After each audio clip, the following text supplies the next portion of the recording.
welcome to Montana After Hours. My name is Michael Marsolek. This is a program of conversation and information on subjects that may be of interest to you. We broadcast Montana After Hours on KUFM in Missoula, KGPR in Great Falls, as well as on Missoula Community Access Television.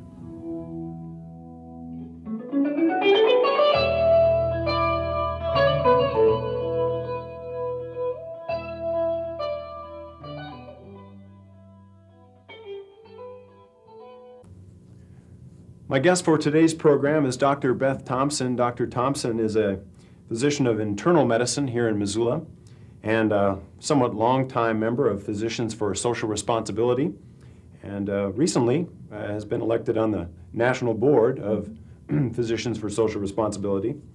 We're talking about a subject today that is confusing in our society and confusing in the election year, a subject that there's a lot of myths about. People are certainly confused about the Peace Dividend, and we're going to try to dispel a few of those myths and get a little bit more information about what the Peace Dividend is all about. Maybe we should start just a little bit, talk about what Physicians for Social Responsibility is all about. Right. Physicians for Social Responsibility is a group that was actually founded in the 60s with concerned physicians who were of the belief that surviving a all-out nuclear war was not a possibility, and in educating the public towards the risks and medical consequences of nuclear war and nuclear power. Since that time, the organization had grown to a membership of somewhere around 250,000 physicians, in addition to other associate members as well, with the end, basically, of the Cold War as we knew it, with Russia and the United States primarily involved, and with other changes occurring in the world that have been and have been very promising. A small amount of the membership, 10 to 17%, has been lost, and the remaining membership is trying to sort of reorganize and refocus on issues to continue the education process in terms of war and nuclear power and health consequences of our policies. Right. Been involved with a lot of different issues, and certainly a lot of things in the last war periods that our country has been through. What about the fact that we are post-Persian Gulf War? We are in a situation where there is no more Soviet Union. What is the Peace Dividend? Is this, you know, the first myth we need to talk about is that there is a Peace Dividend, right? Right, and I think that the way to define the Peace Dividend is that that is the freed up monies and economic capability that comes from a reduction in the arms race. I think that one of the myths about that, first of all, is that there is no Peace Dividend, on the completely opposite end, that the check is in the mail and that nothing needs to be done to gather or use that Peace Dividend. There are people who would argue that, given the breakup of the Soviet Union, that in fact our situation is even more uncertain than it was before. But it's also clear that the countries in the Eastern Europe, even China and the Soviet Union, have all begun working on economic conversion themselves, because the economic consequences of their military buildup has directly led to some of the economic situation that they're in. The problem in our country especially is that the military establishment is so well developed that it's going to take some active work to change over some of those funds to a peace-type economy and civilian jobs. And there will not be a Peace Dividend unless we actively work to get it. And it's a budget consideration. There are so many funds to be spent and so many funds that you can allocate to different areas, and unless we actively work to move some of the funds that are presently being spent in a military fashion to a civilian fashion, then we won't get that. Right. Now, we've already had some cuts on a national level. We've reduced spending in certain areas of the military already. So there are funds, there are monies that were once being spent strictly on military expenditures that are no longer being spent there. What's interesting, though, is that some of those funds that have been sort of really shunted from one type of military spending into another type of military spending, and that's what's not clear always to people. For example, there's been a lot of publicity about the removal of the Minutemen from the silos around Great Falls as part of the arms reduction treaty between the United States and the Soviet Union. But what is not clear to many people is that those missiles will in some instances be replaced by others that have multiple warheads and therefore will, continue that presence and continue those costs and expenses. So it isn't that all of the money is just being freed up, it's being diverted then into other projects. Right, and some of the monies that were for perhaps for a B-1 bomber are being rerouted into some more of the so-called conventional weapons. Right. It's something that ongoing we have to be communicating, obviously, with our government. President Bush this week had referred to 2 or 3 times, a couple of times referred to the Peace Dividend and some of the reductions in military spending. He's obviously trying to make it part of his re-election platform. What's really happening as far as, what do you see happening as far as on the national level? Well, the problem is that there's no real organized plan for economic conversion, which is the utilization of the Peace Dividend. Unless there's a plan for retooling machinery, for using plants and services, for retraining workers or those kinds of things, then the money isn't going to be used. Another place where the money may be shunted is, quote, towards payment of the deficit, unquote, but that's more of an after-the-fact kind of use. It isn't a productive use in terms of creating jobs and working in industries. President Bush has clearly shown no interest in renewable energy sources, recycling, pushing some of the kinds of technology that we know create more jobs and more work and long-term income for communities. At the present, the federal budget, the federal funds budget, which is the funds which come from our tax dollars, most recently were at a 50% level going to military spending. The Johnson administration did a little bit of creative accounting and incorporated the Medicare fund, the Social Security fund, and the Highway Trust Fund, all of which are trust funds with the dollars utilized in those programs but not coming directly out of taxes into the federal budget so that they could then, on the surface of it, look like the military funding is a small part of what comes out of our tax dollars, when in fact it's not. So, I think that it requires that each person become well educated in terms of what's actually happening to the tax dollars. In Montana, for example, $1 billion goes out of Montana in terms of supporting federal military spending. About $300 million of that is returned to Great Falls only as in the community. And it's clear that nationwide, over 300 of the 400 and some congressional districts have a net loss in funds for defense spending. The money going out of the community being spent in other areas. Yeah. Well, it's obvious that it's already been made a huge issue in this upcoming election when we're talking about domestic spending, about taking care of ourselves. I mean, there's a lot of things on the agenda. We have huge problems in our country that are not being dealt with. And when we're talking about exorbitant amounts of money being spent on military spending, that's what we're talking about. The Peace Dividend is bringing the money to where it really needs on a social level to individual people in the different cities. That's right. And there's people who try to say that the military spending creates jobs and creates industry and means security, but it's clear that our country has fallen behind Europe, Japan, other areas in terms of education and even in health. For example, infant mortality in the United States has increased. Certainly unemployment and homeless people, and our social programs have increased. It's appalling to me, the recent statistic showing that more than half of our nation's children are growing up in homes that live below the poverty level. You know, those are really frightening kinds of statistics. And although the military may create some jobs, because it is so technology and capital, meaning money invested, expensive, it creates fewer jobs than other areas such as recycling or civilian technology does.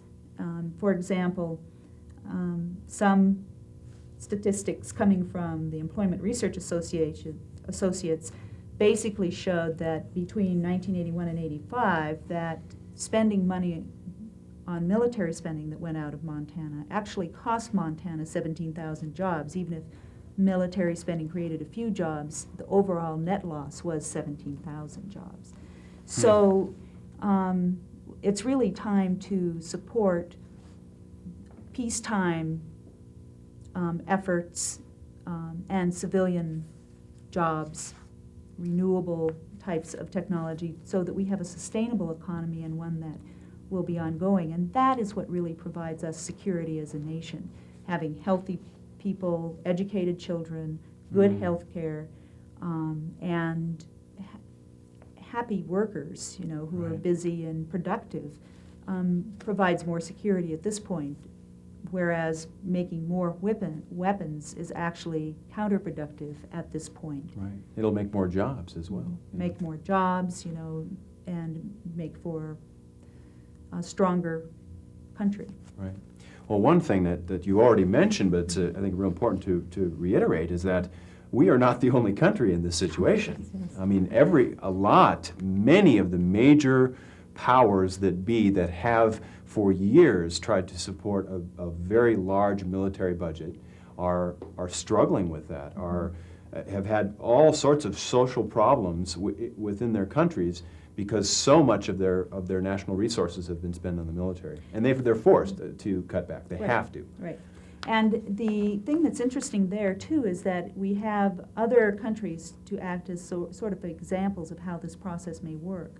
And one thing that's interesting is that as the military complex and production system of weapons has less need of producing weapons for home use or security, those weapons are being sold then to other countries. So that's becoming more and more of an arms export business. The other thing that happens is that if you just shut down the military plants, there's another myth in the Peace Dividend that the, quote, market will take care of it. The market will not take care of it without active intervention on both government and individuals' efforts. Right.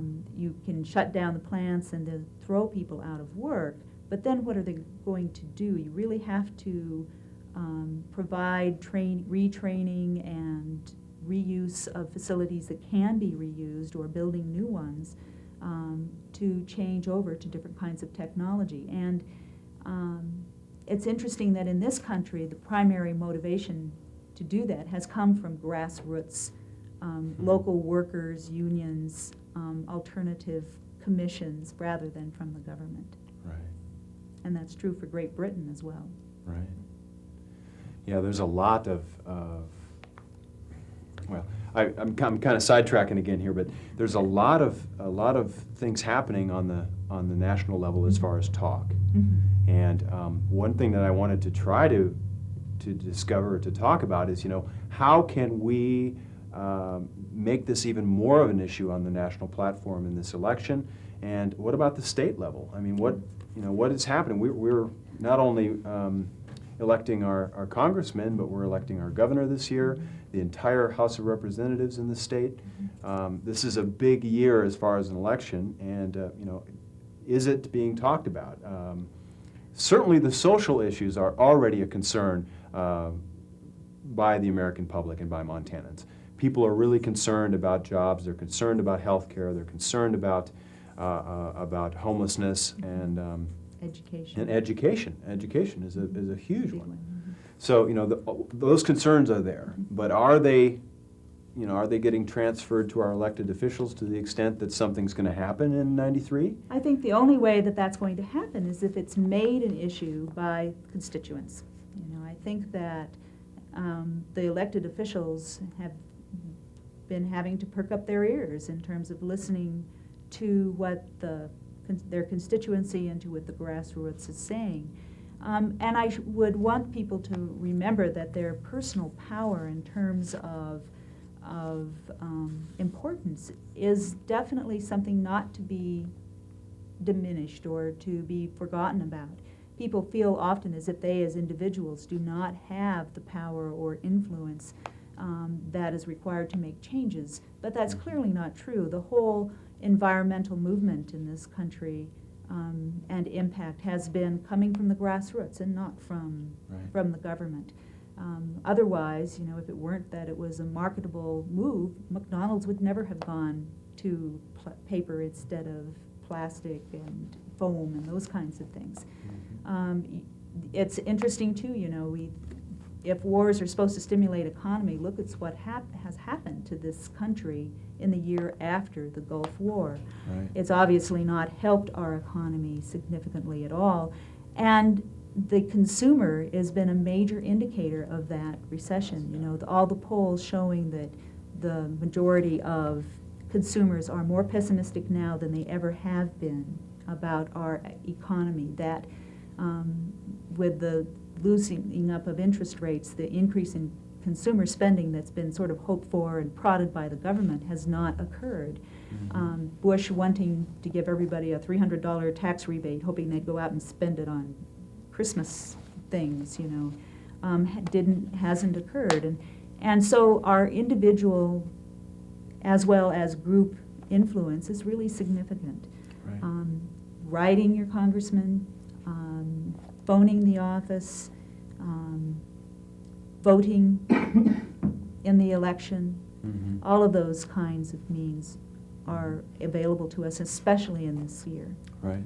I've discovered in talking to quite a few different people that it is incredibly important for people to take the time to write letters.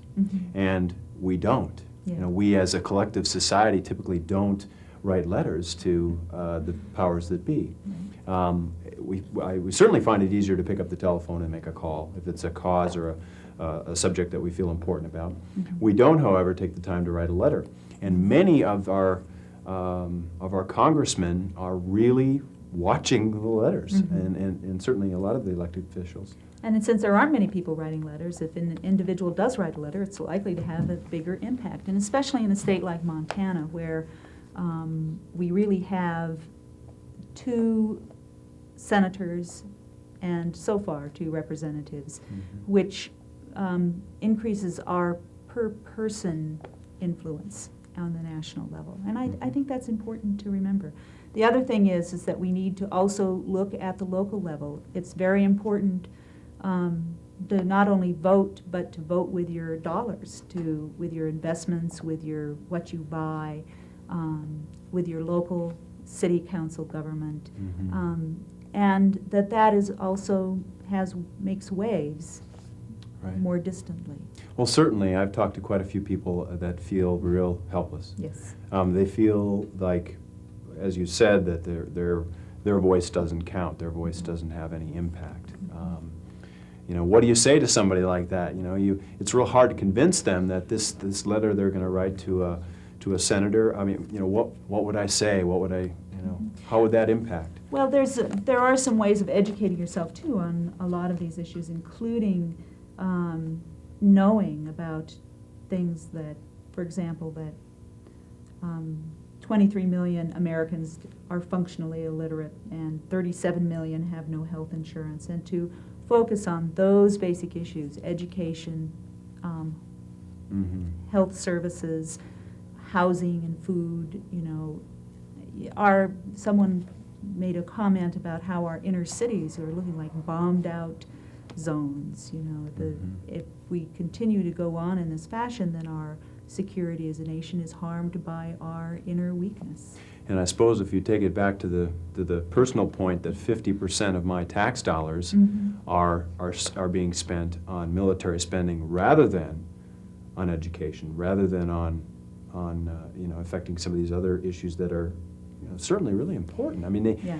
And it's 50% not only, well, it's 50% of the dollars, and it isn't only going towards new military spending either. A substantial amount of that is going towards financing of previous debt built up. Right. And, I think that we have to look at hiring people, senators and elected representatives, who will look at our family budget of the United States in a fashion so that we can get back on our feet. And a certain large proportion of that is military spending. We have to make choices. We do not, at this point, have unlimited funds. It's not like after World War II when the world seemed like it was totally unlimited and our resources were unlimited. We're clearly reaching the point where our timber, our oil, our basic resources are limited, and that's why recycling and alternative means of finding energy and, in general, saving saving the environment. Saving I mean, ourselves, saving, and our money and so forth. And we have to be very careful about making sure that the monies that we spend are spent the way that we want them to be. Right. Well, and we still, on a national level, we have a $400 billion national deficit. Yeah. Bound to increase yet. Right.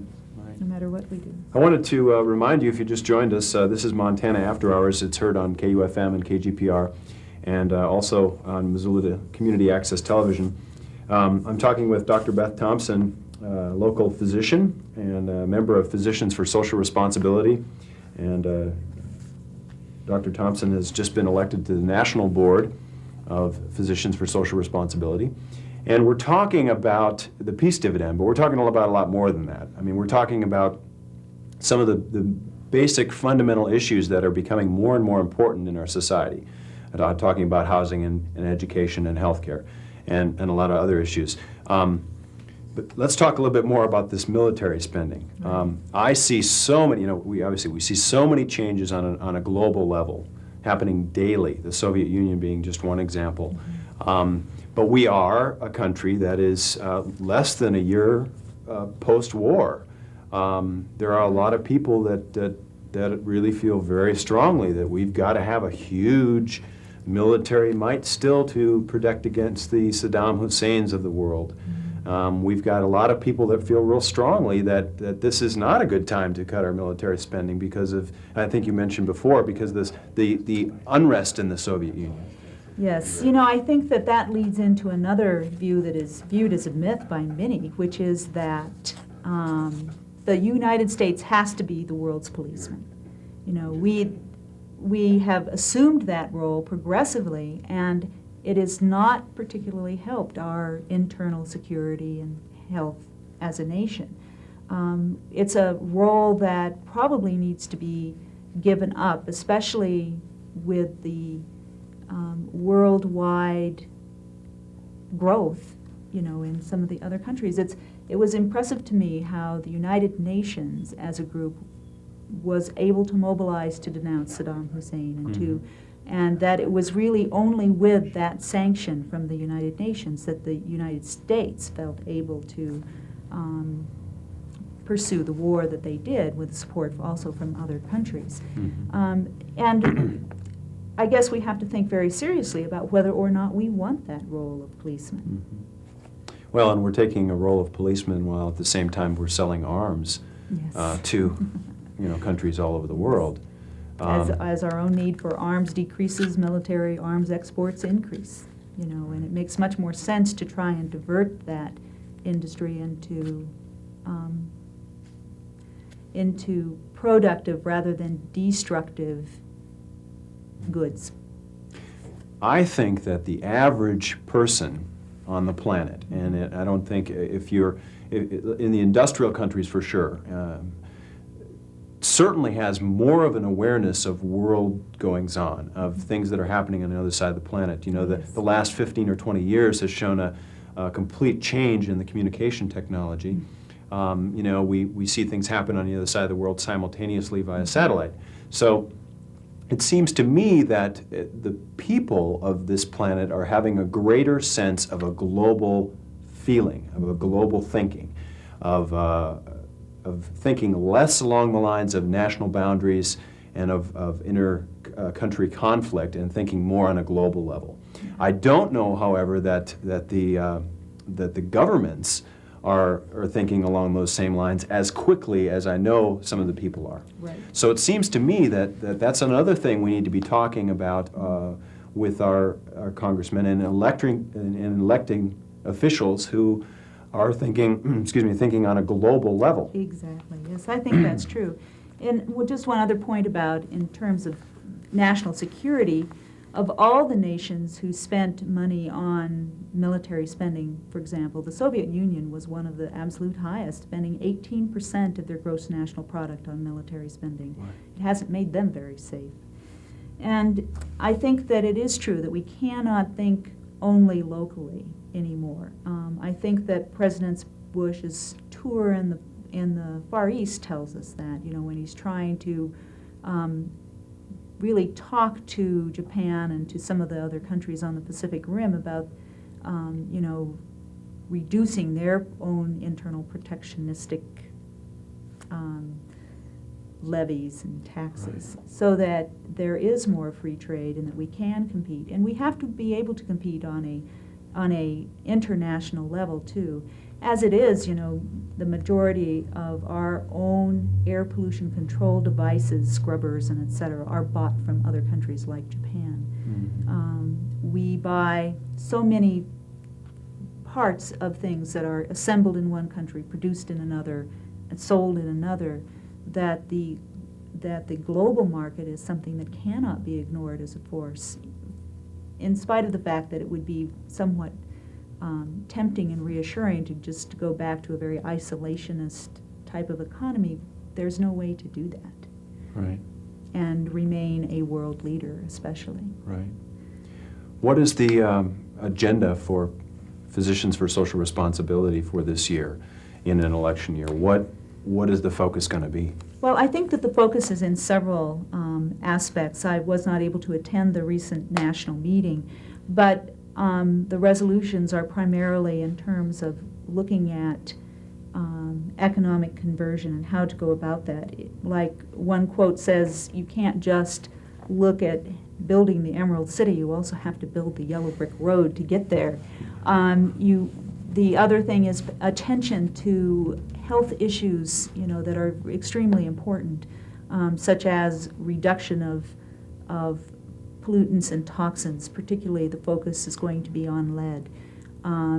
For the environmental pollution that has been left behind by many military operations, the Rocky Flats in Denver, Hanford, which is upwind from us, and some of the other bases that are being closed down. Part of the reason why they can't be converted easily to civilian uses is because they are so contaminated that they have to be closed at this point. So those are the kinds of issues that are going to be brought up and tried to become a focus, for debate and for basis for electing officials. Does Physicians for Social Responsibility have a national agenda as far as lobbying for specific candidates for president, or? Yeah, see, that's a little bit difficult because given their tax-deferred status, Right. lobbying issues are not as easily accomplished. I think that what PSR's focus has been and still will be in the coming years is education of the public, Right. so that the public then has the information they need to make informed choices. Physicians for Social Responsibility has put out some great publications Yes. in the last, I'm sure for quite a while, but I've seen some things that are really good. Yeah. So, And that's their focus, of course, is on education and informing the public. And there's a number of ways to gain access to some of that information. For example, the Jeanette Rankin Peace Resource Center in Right. town is an excellent source not only for local groups that you could become a member of and become involved with and get information from. They have many publications that you could not have access to on your own. So that is an excellent source. You know, I think that becoming a responsible consumer in the stores, making sure that your IRAs and your tax and that your investments follow socially responsible guidelines. Those things really do have a very major impact in the way that people think. Well, and again, it goes back to you can't let yourself feel completely helpless. Exactly. You have to realize not. that your voice does count, and it's real important Right. that you continue to, to really work towards those things that you feel are important. One thing for myself in wanting to talk about different topics and subjects on the radio and on television, that I really feel like it's an important thing to stimulate that conversation. If people start talking about some of these issues, Yes. if they start a dialogue between themselves and the people that they associate with every day, it really does, I think, help awareness to increase. And with that, hopefully, will come action at some point. One thing we got to talk about here is this, talking about things and acknowledging problems. It doesn't stop there. I mean, on a national level, we need action. We need people to move to talk about the things that are important. And this year that means voting, Right. especially. Right.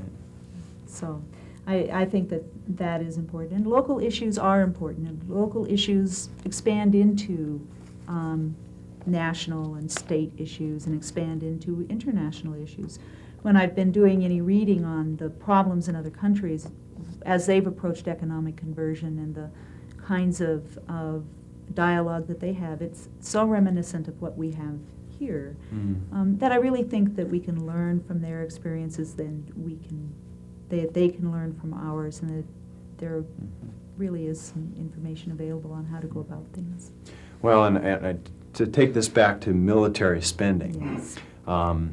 I think it's real important to talk about some of those numbers. The Missoula County numbers are Yes. astounding. Yes. I mean, there's a lot of money being spent. It's really And because we spend it automatically in the form of taxes and don't necessarily pay attention to how that breakdown occurs, Right. it's easy just to let it go out and to not be aware of and therefore take responsibility for the way that the money is spent.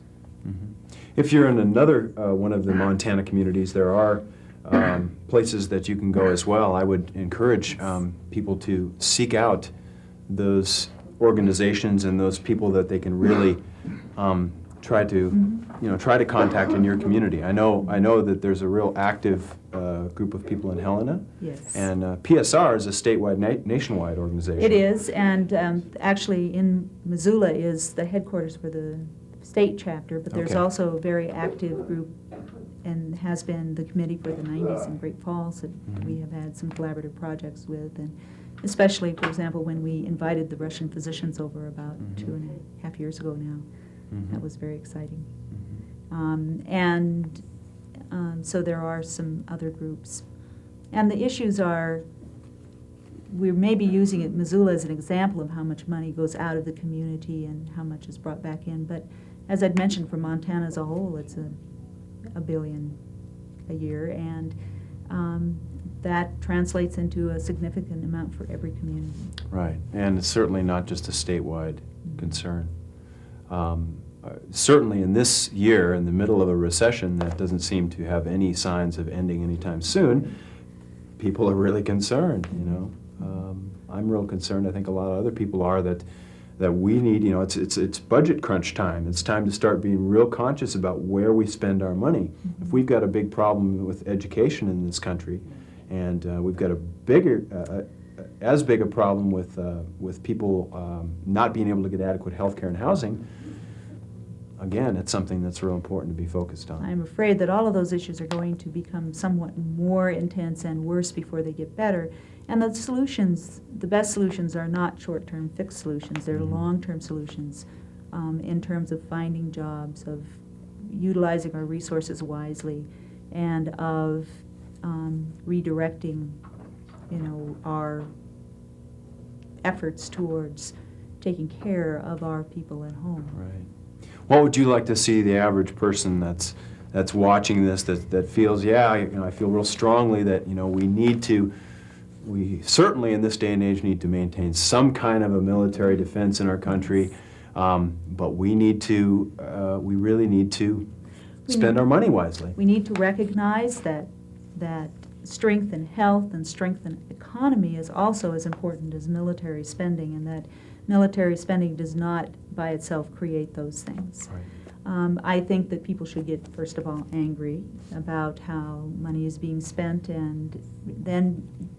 because that would be the catalyst towards then doing something about it. Right. In a productive manner, of voting, of talking to other people, of gathering the information so you can become informed, and of making an effort to change things. Yeah. Education is a state.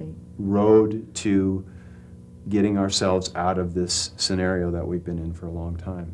Not only in educating yourself about these subjects, but in education of our children, Yes. of getting a higher literacy literacy, right. rate in our country. Yeah. And I think the other thing we have to be careful of, with this upcoming budget discussion in the legislature, if we actually do follow Stephen's recommendations and cut from health and social services the 40,000 or so that he is recommending, what that does is it loses us 180 million of federal funds. So, we have to look at the larger consequences of things. Not only do we have to look at how many jobs might be lost in this industry by this action, but how many other jobs would be created in another fashion. How much do we stand to lose from the national sources if we cut our own spending, and what is that impact going to be on our schools and our children? There are hidden issues that you can't just take things at the face value. Mm-hmm. Mm-hmm. Well, we're about out of time. I think it goes well beyond just voting in November. Yes. I mean, we've got, as you said, some budgetary talk going on right now in our legislature, beginning. It's happening now, basically. And it's really important that we talk about these things, that we continue to engage in conversation, that we make some phone calls and write letters to our... and talk to your neighbors. Talk to your neighbors, right. Well, I want to thank you very much for being on the show today. Thank you. We've got certainly a lot more that can be talked about. I mean, this is not a subject that, I don't know. I'd like to go back and start over and dispel a few of those myths again, you know what I mean? That there is a peace dividend, there is a lot of money that can be redirected. That can be redirected, that's Right. a good way of phrasing it. That can be spent on some of these subjects that I think just about all of us are in agreement that are really, really important. I want to thank everybody for joining me once again. Montana After Hours is a regular program on Missoula Community Access Television. You can join me again 2 weeks from this time slot, 2 weeks from today. On the radio, every week we will be on as well with a subject. Usually both of the programs, for the television and radio. Montana After Hours is heard on KUFM in Missoula and KGPR in Great Falls, as well as Missoula Community Access Television. Thanks to my guest, Dr. Beth Thompson, Doctor of Internal Medicine from Missoula, and a member of Physicians for Social Responsibility, and on the national board now for this year. And next year. And next year, good. And well, do good at the national level for the state of Montana. Thanks. Okay. My name is Michael Marsolek, and thanks for joining me. Good day.